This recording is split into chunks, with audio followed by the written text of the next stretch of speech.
Online থেকে একটা জিনিস অর্ডার করেছি ফ্লিপকার্ট থেকে। তো জিনিসটা কেমন হয়েছে আমি জানি না, আমি দেখবো, যদি ভালো লাগে তো রাখবো, না হলে ফেরত দিয়ে দেবো। কারণ যেরকম দেখেছি সেরকম যদি না হয় মনের মতন, তাহলে আমি রাখবো না।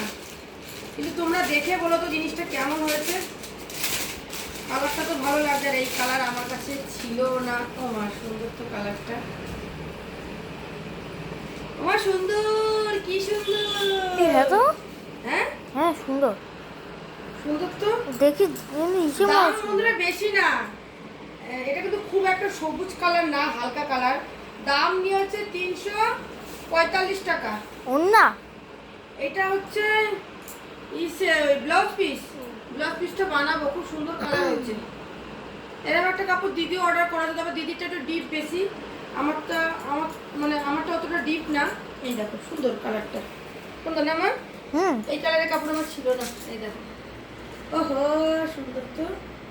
যাই হোক, খুব সুন্দর। এগুলো আমাদের হচ্ছে রিলস বানাতে খুব ভালো লাগবে দেখতে, রিলস বানালে। এই দেখো খুব সুন্দর একটা বর্ডার, সরুর মধ্যে। এটা খুব সুন্দর একটা বর্ডার, বড়াটা আমার প্রচুর পছন্দ হয়েছে। এই বর্ডারটার জন্যই বেশি জিনিসটা মানে ফুটেছে। এটা তোমাদের কেমন লাগলে একটু কমেন্টে জানিয়ে তো। এইগুলো এখন সেল, মানে এখন সেল চলছে না, সেলের জন্য একটু কম দাম পেয়েছি। দেখো নিচে খুব সুন্দর ঝুলঝুলি দিয়েছে, খুব পছন্দ হয়েছে আমার। তোমাদের কেমন লাগলে একটু কমেন্টে জানিও।